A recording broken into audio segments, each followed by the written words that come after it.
Have you heard about vehicle-to-grid? The great idea where you can plug your EV into your house and it can pump energy back into the grid and you get paid for it. Well, I recently attended Fully Charged Live in Sydney, where there was a session from experts in the field and they tell us a little bit about the technology and just how far away it is. So stay with us. Well, welcome to Electric Car Australia, the Aussie YouTube channel for those wanting to learn a little bit more about EVs and sustainable living technologies. Well, we've got a real treat today. We're going to listen and hear from a panel of experts in the vehicle-to-grid space. So as I mentioned, this is from my recent trip down to Sydney earlier last month to Fully Charged Live. If you missed that event, it was absolutely fantastic. But don't fear, they will be back again next year, and as the year progresses, we'll have lots and lots more information about that. So let's get into the panel of presenters at this particular session. Well, here I am filming my backyard. It's a beautiful Sunday afternoon here in Brisbane, and as you'll hear in the background, we've got the whippersnippers, the pressure cleaners, the hedge trimmers out, so everyone's enjoying the Sunday afternoon, and we've also got the chickens in the background. But we're not here to talk about that today. What I'm here to do is introduce a panel of experts. So we had a session at the recent Fully Charged show in Sydney, which was held on Sunday the 12th of March, this particular session, and I'll read out the attendees. So it was hosted by Rosemary Barnes. So if you haven't heard of Rosie, she's got a fantastic YouTube channel called Engineering with Rosie. Also Dr. Scott Dwyer from the University of Technology in Sydney. We've got Dunstan Power from Versinectic, and I hope I pronounced that right. These are a UK charger specialist, and they were the company that introduced the first vehicle-to-grid charger in the UK. And of course, Tim Washington from Jet Charge fame. So Tim's a fantastic entrepreneur and been at the forefront of EV charging here in Australia. And finally, David Hiley. Now David's a fellow Australian Electric Vehicle Association member like myself, and he's also got a business called Whatever, which does an electricity comparison service. So I'll include links in the show notes to either all the bios of these particular presenters or their businesses, so please check that out. The session that we've got on vehicle to grid called How Soon Is Now. I'm going to assume, because you're self-elected people that have chosen to spend your weekend at an electric vehicle show, that you mostly know what vehicle to grid is, but just quickly, I guess charging a car with electricity from the grid would be grid to vehicle, and then this is just flips it around. I know I did a video on my YouTube channel, Engineering with Rosie. I made a video on the technology, and the guy that I was interviewing mentioned that if all of Australia's 14 million cars were electric, then the combined capacity would be 1,800 gigawatt hours, which is 5 times the size of Snowy Hydro 2.0. So definitely not insignificant whatsoever. It sounds like nothing. Why would you bother plugging your car into the grid? What does the grid want with my car's battery? But yeah, added up together, it's huge. So that's what we're going to be talking about today. I've got a great panel, and I'm going to let everybody introduce yourselves down the line, and just a quick 1 or 2 minute description about what you do and why you're here today in a vehicle to grid panel. So let's start with you, Tim. Sure. Hi everyone, my name's Tim Washington. I'm the co-founder and CEO of Jet Charge. We do a lot of things, but in the vehicle to grid space, we got approved to the first bi-directional charging station in the country, and we've deployed around about 70 vehicle to grid charging stations in real world applications. And a round of applause, that's nice. Scott Dwyer, I'm a research director at the University of Technology Sydney, here on Gadigal land. My research projects are mostly around customer energy innovation projects, and that includes EV and grid demonstration projects as well. I'm Dunstan Power from a company called Versinectic from the UK. We've been involved in EV charging since the London Olympics in 2012, and we also were part of a consortium that created the UK's first commercial V2G charger. So hi, I'm David Hiley. I'm a member of the Australian Electric Vehicle Association and owned EV since about 2008. more relevant, I guess, for today is that I'm also I run an electricity comparison service called Whatever. It's basically a whole of market energy comparison. It's got a lot of support for EV owners in terms of EV plans and so forth. So we've also done a fair bit of tinkering around sort of vehicle to load space and vehicle to home as well. So hopefully sort of meet the intersection of EVs with what the energy retailers will offer you and try and make the whole thing worthwhile. Okay, well, let's get started. And this one, maybe Scott and Dunstan can fight it out to be the answer on this. But where are we up to in Australia with V2G, and how does that compare to the rest of the world? Yeah, can you say a bit about that? Sure. Well, from the Australian point of view, it's still early days. So globally, there's been about over 100 V2G demonstration projects for V2G. Here in Australia, there's been a couple, state and federal funded. So the RENA funded REVS project, which we've got Tim was involved with, and the one in South Australia with Flinders University, which has just been announced at the end of last year with funding from the South Australian government. So Australia, 2 out of over 100. So it's still early days, but there's been lots of other EV and grids demonstration projects since I think around 2014 or even before. So lots of capacity being built there, lots of experience, focusing on things like tariffs and smart charging trials, like what the ones Origin Energy were involved with. Again, funded by ARENA, and you can see how that's evolved into an actual customer proposition as well. I mean, lots of things about Australia make V2G very promising. You know, the high penetration of solar PV, there's 17 gigawatts, over 3 million homes with solar PV, high energy literacy, I think, as a result of that. One of the longest interconnected power systems in the world, high energy prices, and obviously electricity market value there to be accessed. So good potential for the future, but still a bit behind other places around the world. Yeah, I'd say in the UK that there's not a massive difference to Australia. We had government-funded projects. As I said, we were involved in the first tranche of those in 2018, and which completed in 2020. The big limiting factor really with V2G at the moment is the automakers. There aren't many cars that actually support V2G, and that's probably putting a brake on the whole world in terms of adoption. The technology exists for the chargers, and really it's just getting those automakers on board, and then we can all move forward quickly. I thought I saw a few announcements this year or in the last 6 months. VW have said they're going to support it on the ID3. Basically, everyone's been using Nissan Leafs for their trials because Japan was really far forward. Mostly as a result of Fukushima, they saw a big opportunity with V2G to give grid stability. But were they a bit early because, is there anywhere in the world where you can just be like, okay, I've got a Nissan Leaf that supports V2G, I plug it in and away I go, now I'm selling electricity to the grid? Yeah, you could do it at Aston University in Birmingham because that's the one it's still, but no, you're right, it's still very early days. We've got a winery in South Australia who is the first commercial application non-subsidised. And Joseph over there is a true pioneer, bugging me for 5 years on this, but eventually he got the first one. And he runs his winery off his Nissan Leaf that he charges from solar during the day. And so I support his wine because that thing tastes like sunshine. And and he went from paying $10,000 a year in electricity bills to being credited by $2,000 a year.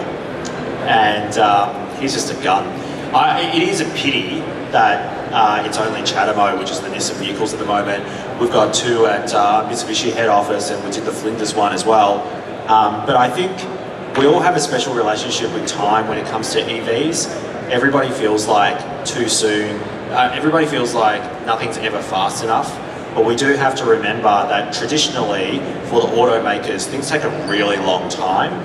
But I think what you will see is with the adoption of the new standard for CCS that enables vehicle to grid, almost every car by the end of the decade that you will find rolling off the production lines will be bi-directional capable.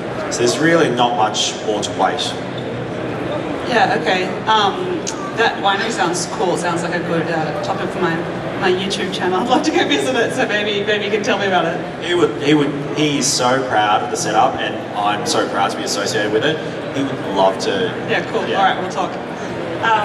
Okay, so David, I know that V2G might not be, commercially ready, but you've been doing it anyway, sort of. Can you tell us about that? Sure, yeah. Look, there's certainly options now. I think we see V2G as still being waiting for standards or waiting for automakers, but there's been changes, right? I mean, there's a number of cars that are available now with vehicle to load, whether it be the number we have here today, the BYD Atto 3, the MG ZSEV, the MG4. There's a number of these vehicles, and you don't underestimate what that is. I mean, yes, there's some cool videos on YouTube about running jumping castles and that sort of stuff, but you can run barbecues, coffee machines, a whole bunch of things. You can go camping on a caravan, right? Take your caravan and power your caravan for a couple of days. So the vehicle to load is the first bi-directionality that we're seeing, and that allows you to do some pretty neat stuff that isn't necessarily full seamless vehicle to grid. You can use, for example, what they call a dual input inverter. So if you're familiar with off-grid, sometimes use a generator in an off-grid scenario. So you can actually use your car and use that generator port in one of those type of inverters, and rather than obviously running a petrol or diesel generator, you can use your car, and that will be the dual supply. So effectively, if you're disconnected to the grid, or you want to disconnect from the grid because the power is quite expensive, perhaps in the evening, then there are options on the market that are CEC approved and so forth that allow you to tap into your car, and you can wire that all properly today and be able to run not all the circuits in your house perhaps, but certainly some of them. So we've done it at our own home, and we use a retailer that has market-linked electricity plans. So we use our Ioniq 5 to basically top up our home battery, and we've been merrily charging or discharging the battery actually into the grid. So when those prices were up around $1 quite frequently last year, there was a big outrage about fossil fuel prices, we were cashing in on that big time. So while that's not using the vehicle to grid technology that the guys are trialling at the moment, it's really important to understand that there is fluctuations in spot prices and so forth. There is potential for us as consumers to avoid peak electricity prices, and even if we have spare capacity, to actually be putting power into the grid, if it makes sense for us commercially, but even just to power our own homes, which I think is the first priority for most consumers. I don't want to buy so much electricity from the grid if it's expensive. So I think those options are coming to the market, particularly if you've got a vehicle to load. Really understand what's the capability of the car, and is this something that might work for me and my household. So I think that's something that it's not for everyone, but it's certainly a path that's available, and it is why I've been in EV since 2008. It feels like a long time before V2G, and Tim will be in the same boat. He's been waiting forever. It's actually not that far away. I mean, we have bi-directionality in the VW ID.5. I've seen some videos not a few months ago where you can actually do bi-directionality. So some of it is available in Germany and so forth. So it is actually coming. It's not that far away, but there are other options that you can do if you're kind of that way inclined. Okay, so you talked a little bit about the value that consumers can get by having it, but what's the cost? Is it really something that is cost effective? Oh, it's so expensive. It's ridiculous. It's like when Powerwall was still Powerwall today. If you want to buy a stationary storage battery, most people know that they're never going to get payback on that. But what I've discovered in business and in life is that sometimes you do shit because you want to do it, not because it makes sense on a spreadsheet. But that's not me excusing the cost of the vehicle to grid charging station. It's $10,000. Like, why would anyone go buy it? My view is I'm never really worried about the today because I know none of that scales. I'm only ever worried about the future where everybody has access to an electric vehicle that's capable of bi-directional charging. So, when plasmas and LCDs first came out, almost nobody could afford them. Now you can go on Kogan and they'll pay you to take a 40-inch TV. So, the technology comes down in price. My personal view is that in the future, within the next probably decade, a bi-directional charging station should cost the same as a good solar inverter today, plus about $1,000 for the plug and the cable. If it costs more than that, I'd be very, very disappointed. But yeah, I think it'll come down in price, but it's certainly not affordable today because there's just not enough choice in terms of equipment manufacturers, not enough competition, and they don't have enough demand yet to build at scale. That's all going to change. So I'm not too worried about it, but it does suck today that it costs so much money. I think as well, like we've got the cost, but on the other side, Rosie, you've got the different values. So being able to stack different values from V2G, we know from V2G trials and also other trials involving hot water, electric hot water storage systems, pool pumps, reversible AC, commercial and industrial facilities as well, that it's been really hard to get those values that you think you're going to get at the start. So being able to stack those values to balance off those higher costs is really important. Yeah, I'd say back that up. What's been quite interesting being in the show the last 2 days and talking to Australians and comparing to the UK. Here, you're all talking about PV and people want V2G and want to integrate their car with PV arrays. In the UK, unsurprisingly, it's also about heat pumps and integrating heating systems and how we effectively can heat our house using a car. And I'd echo that basically the problem at the moment is there isn't the volume to drive the costs down, and there aren't enough cars supporting it to drive the costs down the charges. But for sure, once you get that volume, the costs will come down. I totally agree with what Tim's saying. Rosie, this is quite an interesting thing, which is that the country, in terms of the people who manage our electricity network, are actually expecting that price to come down because they are relying on all of you to export your electricity to the grid to support it. So there's an organisation called AEMO, they run our electricity network, they publish a thing called the Integrated Systems Plan, they make it sound as boring as possible so nobody reads it. In it, they said by 2050, we need about 50 gigawatts of dispatchable storage. You know how you're reading about all these really big batteries and all of that stuff that we're rolling out? Out of that 50 gigawatts, they're saying that 38 gigawatts they expect to come from distributed energy storage, cars, homes, all of that stuff, and only the remaining comes from centralized battery storage, right? So they hope and they expect the cost to come down, and on top of that, they hope that all of you give enough of a toss to export it to the grid, and that's a big challenge because that won't necessarily happen. So we as an industry, we need to make sure that not only is it of value to you, you have enough confidence to be able to say, yes, I will support the grid. And that's going to be a big challenge. Yeah, you've segued really nicely into it. What I wanted to talk about next, because you said, it's super expensive at the moment, it's not worth it. And I compared at the start to the size of Snowy Hydro 2.0, which is another thing that people say is super expensive and it's not worth it. But we do have a huge upcoming storage problem in our electricity supply when we get close to 100% renewables. There's immense value in these car batteries and home batteries. The grid needs it, but is anyone prepared to, give the value to the place where it's going to come from? And this is probably a question for David.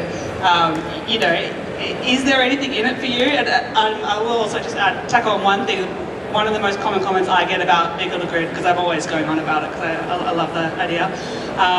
People are convinced that it's going to degrade your battery and reduce your battery life. And we can talk about that more later. But whether it's true or not, but at least the perception is there. I'm losing battery life, and what am I getting in exchange for it? Can you talk a bit about that? Yeah, look, at the end of the day, I think the numbers have to stack up for people to make it worthwhile using your batteries. So, if feed-in tariffs are 5 to 10 cents roughly at the moment if you guys have got solar, and so when you buy from the grid, it's 25 or 30 cents. So, if you buy battery, then that's what you're playing with. That's, how many kilowatt hours a day you can get from your solar put in your battery. That's the value proposition for battery. And fundamentally, the value proposition for vehicle to home isn't any different. It's just a battery, and you're using, your spare solar, for example, if you do have solar, or if you've got access to cheap daytime power, then you can buy from the grid and you can store it and avoid peak rates, which obviously is happening a lot in the UK. So I think that is that differential in terms of the arbitrage, if you like. What are the savings for me? Now, as we talked about before, there are actually other things the grid wants. So yes, if you go into the wholesale spot market, it might be 30 cents at 7 o'clock at night, and it's nothing in the middle of the day. So can you, through a retailer, operate like that? Absolutely. You can just sign up for Amber tomorrow, and you can access wholesale prices. But there are other markets, things like FCAS, technical markets, where you apply to providing voltage support and so forth, that are actually of value to the grid more generally. So some of you are part of a VPP if you have a battery. Companies like Simply Energy, their VPP is all about FCAS support. So what we need to do as customers is we need to get access to all of that money that the generators would normally access. So we need to get that wholesale arbitrage, so we sell high in the evenings when the retail prices are high. The networks, they're really constrained some evenings. I want access to that too.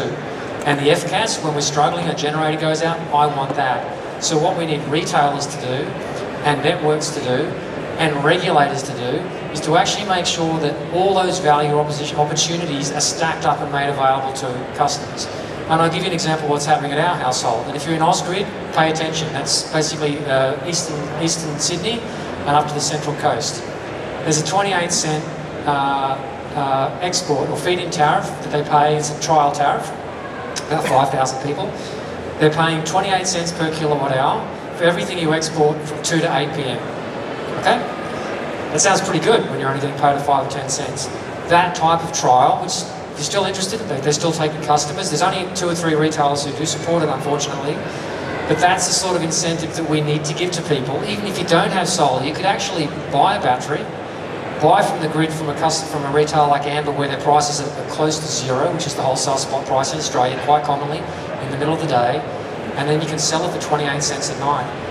Whether the battery or whatever else. So these are not saying that that's going to be a panacea, it's obviously a trial, it's higher than what will happen in the future, but that value stacking to make these economics make sense and get to the things that Tim have talked about, around zero cost mobility. So we don't pay anything between what we export and what we charge our cars. It doesn't cost anything to run our car. We earn credit by $1,000 a month at the moment, thanks to that trial. But these are the sorts of things that we need to push our retailers, the Origins of the world, the AGLs, all these guys are here to make sure that if we want to play, we get those access to those cost-reflective tariffs so we can play, either as an individual or through an aggregator. Can I just jump in on the battery wear thing? Because one of the university that was part of the system we developed specifically did a 2-year research trial on battery wear on the Nissan Leafs to see what it was, and they actually found that the battery could last even longer in a V2G, which is completely counterintuitive.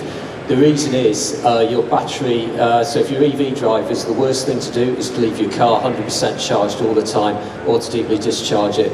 If you leave your car effectively in that middle range, your battery will last longest. And what the V2G chargers were actually doing, you were able to set a limit to say, I want my car to be a minimum of 40%. And it would drop to 40%, and the car would sit at 40%, and you could say with the app we developed, I want the car to be at 80% by 6 o'clock tonight. And so most of the day, the car wasn't left with a full battery on charge. And so they measured battery wear over 2 years on the Leafs, and they found that effectively there was no battery wear. So I think you can reassure people with that. Well, we had similar real-world experiences on that as well. And to David's point, I'm just imagining David as part of whatever, doing courses on day trading for electricity. So I reckon that'd be awesome. At JetCharge, we're not as smart as that. So we have a very simple goal, which is to make electric vehicle charging free. Because one of our purpose pillars at JetCharge is equity. We think that bi-directional charging will be one of the major ways in which we reduce cost of living for everyday Australians.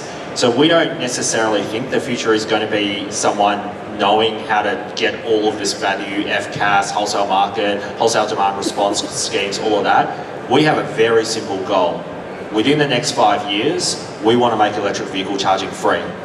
And the way we do that is through bi-directional charging. And I think that is the way in which we get that message across to the community, rather than saying you have to be able to like sell high, which it all happens behind the scenes. But we feel like this is a once in a century opportunity to bring the power of generation and storage into your hands rather than the big players traditionally. Look after yourselves first, and we will make electricity and transport free. And that is the future that we're working towards. And to be very honest with you, I think one of the major reasons in which the traditional retailers have found it, and we work with a lot of them, so it's not shade at them, they're going to give you thousands of dollars to buy batteries today, but they only have 10 to 15% take up of VPPs, virtual power plants. Why? It's because everybody thinks they're going to own the customer, which is absolute bullshit. What we need to do is we need to enable you guys to have that empowerment that you haven't had before.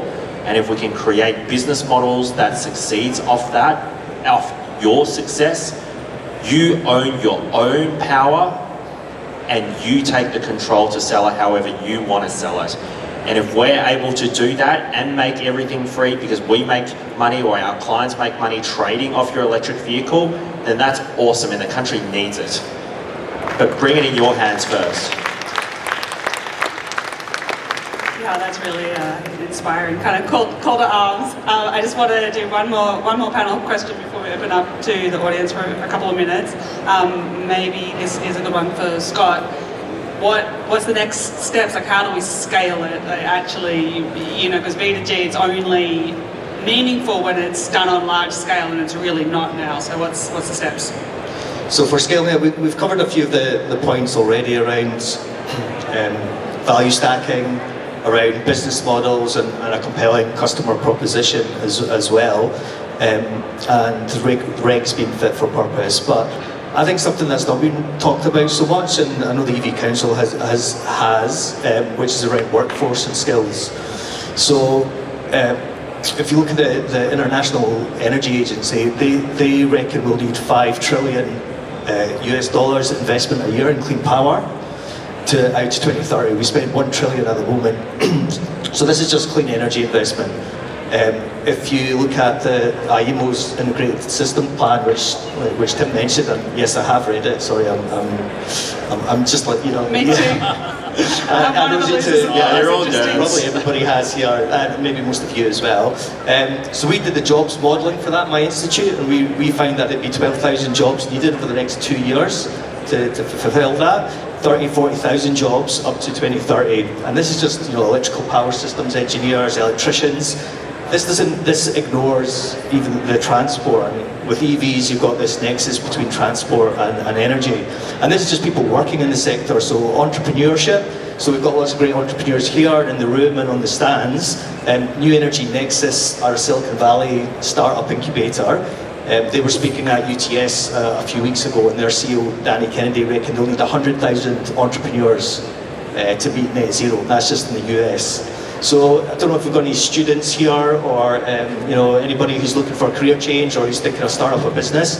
This is something that's actually really difficult to do. We can work through the technical challenges, the business model challenges, and the policy challenges, but getting enough people to deliver that transition that's the key, I think, for scale. Please, if there are any students in the room, please pick a career in renewable energy. You don't have to be an engineer. I used to be a corporate lawyer, and I've spent the past 10 years atoning for my sins. So you can pick a renewable industry. We don't need another mattress company. We don't need another food delivery business. We don't need another even fintech. We need people working on the biggest challenges to our country and the world. And that's going to be in energy. And all of the people who are solely money focused, money follows where the biggest problems are. So even if you're doing it just for money, I don't care. Work on the hardest problems, and they're going to be in energy and they're going to be in transport. Nice. Okay, who's got a question? I need to start with someone fairly close. All right, I'll try and throw it to you. So I've got this microphone we can throw around. It's soft. Hold it really close.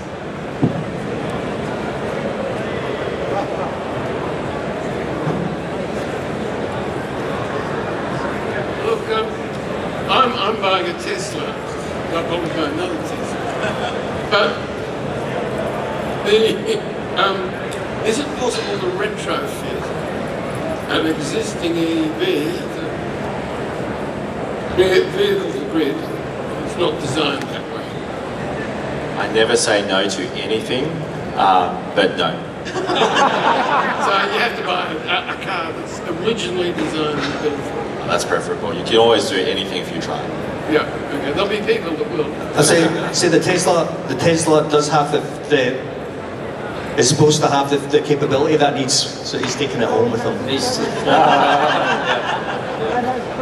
Tesla's turned off, isn't it? Yeah, but it's turned off, yeah. So Elon doesn't want you to do V2G. So if you can find the switch. I think it's 2 years from the last investor discussion from Tesla. They're talking about V2G in the future.